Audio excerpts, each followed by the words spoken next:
आप अपनी शादीशुदा जिंदगी की जिम्मेदारियों को उठाते हुए थक गए हैं, कुछ वक्त का ब्रेक लेना चाहते हैं या मिनी डिवोर्स लेना चाहते हैं तो इस वीडियो का एंड तक जरूर देखिए।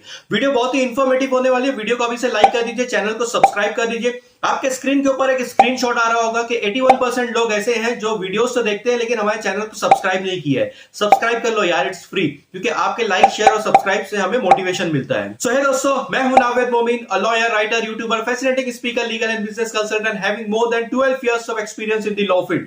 सो उम्मीद करता हूं आप सब फिट होंगे क्योंकि हेल्थ ही सबसे बड़ी वेल्थ है। सो चलते हैं आज के हमारे टॉपिक की तरफ। So let's begin. आज की इस वीडियो में मैं आपको मिनी डिवोर्स यानी कि जुडिशियल सेपरेशन के बारे में बताने वाला हूं।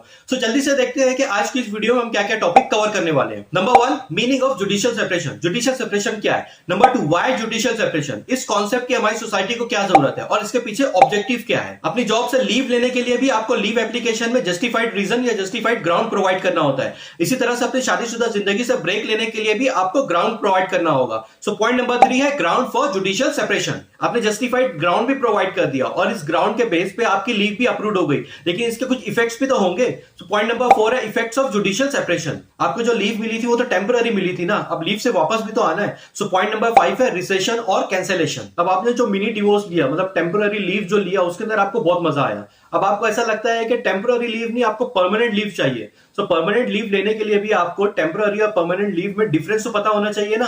सो पॉइंट नंबर 6 है difference between divorce and mini divorce, मतलब जुडिशियल सेपरेशन। सो हमारा फर्स्ट पॉइंट है मीनिंग ऑफ जुडिशियल सेपरेशन। इसका मतलब है termination of marital obligation by the court. Marital obligation को मैंने रेस्टिट्यूशन ऑफ कॉन्जुगल राइट्स वाले वीडियो में बहुत अच्छे से एक्सप्लेन किया है। अगर अभी तक आपने वो वीडियो नहीं देखा है तो लिंक आपको ऊपर आई बटन पर मिल जाएगा, आप वहां से जाकर उसे चेकआउट कर सकते हैं। अभी के लिए अगर मैं मैरिटल ऑब्लिगेशन को आपको ब्रीफली एक्सप्लेन करूं तो जब हम शादी करते हैं तो हस्बैंड और वाइफ के ऊपर बहुत सारी रिस्पॉन्सिबिलिटीज आ जाती है। इन रिस्पॉन्सिबिलिटीज को हम कहते हैं मैरिटल ऑब्लिगेशन। इन बहुत सारी मैरिटल ऑब्लिगेशन में से 2 ऑब्लिगेशन ऐसे हैं जिनके बेस पर पूरी शादी टिकी हुई होती है। Number 1 cohabitation and having sexual intercourse and number 2 to give company to each other. Judicial separation के केस में कोर्ट इन ऑब्लिगेशंस को टर्मिनेट करता है, मतलब खत्म कर देता है, लेकिन शादी अभी भी सबसिस्ट करती है। ये दोनों अभी भी हस्बैंड वाइफ हैं, लेकिन इन दोनों को एक साथ रहने की जरूरत नहीं है। इन दोनों को अपना मैरिटल ऑब्लिगेशन परफॉर्म करने की जरूरत नहीं है। इन दोनों को सेक्सुअल इंटरकोर्स करने की जरूरत नहीं है। वो दोनों अलग अलग सेपरेटली रह सकते हैं, मतलब उनकी लीव एप्लीकेशन सैंक्शन हो गई है, अब वो छुट्टी पर जा सकते हैं। हमारा सेकंड पॉइंट था why judicial separation.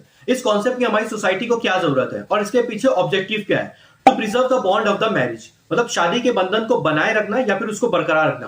Most of the cases में हमें क्या देखने को मिलता है कि हस्बैंड वाइफ गुस्से में आकर या किसी के बहकावे में आकर कोई ऐसा फैसला कर लेते हैं जिसके बाद उन्हें बाद में पछताना पड़ता है, या फिर वो अपनी मैरिटल ऑब्लिगेशन को परफॉर्म करते करते इतना थक जाते हैं कि उन्हें ऐसा लगता है कि अब उन्हें कुछ वक्त का ब्रेक लेना चाहिए, वरना उनके रिलेशनशिप और ज्यादा स्पॉइल हो जाएंगे। ऐसी कंडीशन में परमानेंट ब्रेक, मतलब डिवोर्स लेने से बेहतर है मिनी डिवोर्स ले, टेम्पररी ब्रेक ले, अपने साथ कुछ क्वालिटी टाइम स्पेंड करें, अपने फैसले के ऊपर गौर करें ताकि अपनी शादी को प्रिजर्व कर सके। मोस्ट ऑफ द केसेस में हमें क्या देखने को मिलता है कि हस्बैंड और वाइफ के बीच में जब झगड़ा होता है तो वाइफ अपने हस्बैंड के घर को छोड़कर अपने मायके चली जाती है। It is nothing but an example of a temporary break जो वाइफ खुद से लेती है। इसके अंदर कोर्ट का कोई इंटरफेरेंस नहीं होता, और अगर यही ब्रेक अगर हमें कोर्ट के थ्रू मिलता है तो उसे हम कहते हैं जुडिशियल सेपरेशन। हमारा थर्ड पॉइंट है ग्राउंड फॉर जुडिशियल सेपरेशन। जो ग्राउंड डिवोर्स के लिए वैलिड है, सेम ग्राउंड जुडिशियल सेपरेशन के लिए भी वैलिड है। डिवोर्स के ऊपर मेरा एक फुल फ्लैज वीडियो आने वाला है जिसके अंदर डिवोर्स को हम डिटेल में डिस्कस करने वाले हैं। और अभी तक अगर आपने यूट्यूब चैनल को सब्सक्राइब नहीं किया है तो इसे सब्सक्राइब कर लीजिए, साथ ही बेल नोटिफिकेशन आइकन को भी टैप कीजिए ताकि मेरे डिवोर्स वाले वीडियो का नोटिफिकेशन आप तक सबसे पहले पहुंचे। हमारा फोर्थ पॉइंट था effect of judicial separation. So break पे जाने से पहले आप उसके 7 इफेक्ट्स जरूर देखते जाइए। नंबर 1 है no marital obligation. Judicial separation का डिग्री पास होने के बाद हस्बैंड और वाइफ को किसी भी तरह की कोई भी मैरिटल ऑब्लिगेशन परफॉर्म करने की जरूरत नहीं होती है। नंबर 2 है no sexual intercourse. Judicial separation की डिग्री पास होने के बाद हस्बैंड और वाइफ को सेक्सुअल इंटरकोर्स करने की जरूरत नहीं है, और अगर उसके बाद भी वो सेक्सुअल इंटरकोर्स करना चाहते हैं तो वो कर सकते हैं, लेकिन उसके ऊपर एक कंडीशन है जो मैं आपको आगे एक्सप्लेन करता हूं। नंबर 3 है liberty to live separately. Husband और वाइफ को एक साथ रहने की जरूरत नहीं है, वो चाहे तो अलग अलग भी सेपरेटली रह सकते हैं। नंबर 4 है मैरिज स्टिल सबसिस्ट। सो जुडिशियल सेपरेशन की डिग्री पास होने के बाद भी शादी बरकरार रहती है। ये दोनों अभी भी हस्बैंड वाइफ हैं, और इस दौरान अगर इन दोनों में से कोई भी दूसरी शादी करता है तो उसे बाइगमी कंसीडर किया जाएगा, और सेक्शन 494 आईपीसी के तहत 7 साल तक की कैद और जुर्माने की सजा भी हो सकती है। नंबर 5 है liberty to live together.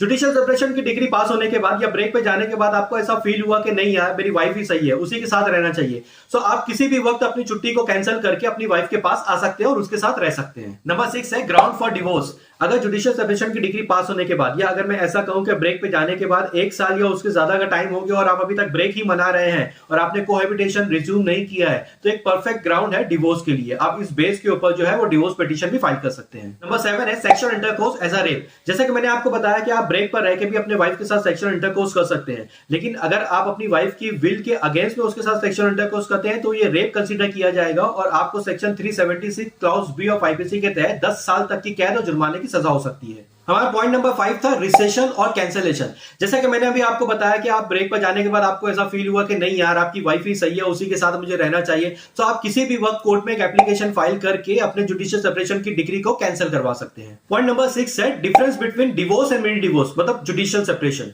Number 1, divorce के केस में आपकी शादी टर्मिनेट हो जाती है और जुडिशियल सेपरेशन के केस में आपकी शादी सबसिस्ट करती है और आपके मैरिटल ऑब्लिगेशंस टर्मिनेट हो जाते हैं। नंबर 2, डिवोर्स के केस में हस्बैंड और वाइफ किसी दूसरे से दूसरी शादी कर सकते हैं, लेकिन जुडिशियल सेपरेशन के केस में शादी सबसिस्ट करती है, इसलिए हस्बैंड वाइफ किसी दूसरे से दूसरी शादी नहीं कर सकते। नंबर 3 है डिवोर्स के केस में हस्बैंड वाइफ के बीच में किसी तरह का कोई सुलह का चांस नहीं होता। जुडिशियल सेपरेशन के केस में हस्बैंड और वाइफ किसी भी वक्त आपस में सुलह कर सकते हैं। सो एक क्विक रिकैप देखते हैं कि अभी तक हमने क्या क्या डिस्कस किया। So number 1, meaning of judicial separation, termination of the marital obligation by the court. Number 2, why judicial separation? To preserve the bond of the marriage. Number 3, ground for judicial separation. So जो ground divorce के लिए valid है, same ground जो है वो judicial separation के लिए भी वैलिड है, प्लस ग्राउंड के ऊपर जो फुल वीडियो आ रही है वो भी पूरी देखिए। 4th, 7 effect of judicial separation. 5, recession and cancellation. And 6, difference between divorce and judicial separation. उम्मीद करता हूं आज की वीडियो आपको इन्फॉर्मेटिव रही होगी। इस वीडियो से रिलेटेड कॉन्सेप्ट आपका क्लियर हो गया होगा। अगर अभी भी आपका कॉन्सेप्ट क्लियर नहीं हुआ है तो इस वीडियो को 2-3 बार गौर से देखिए, आपका कॉन्सेप्ट क्लियर हो जाएगा। वीडियो अगर पसंद आई तो इसे लाइक कीजिए, शेयर कीजिए अपने फैमिली एंड फ्रेंड्स के साथ, ऐसे लोगों के साथ जिन्हें आपके हिसाब से इस वीडियो की, इस इन्फॉर्मेशन की जरूरत है। और कमेंट करके मुझे अपनी कीमती राय का इजहार जरूर कीजिए ताकि मुझे पता चले मैं इतना एफर्ट जो डालता हूं वो फ्रूटफुल है या फिर फ्यूटाइल है। That's it for today. Thank you for watching.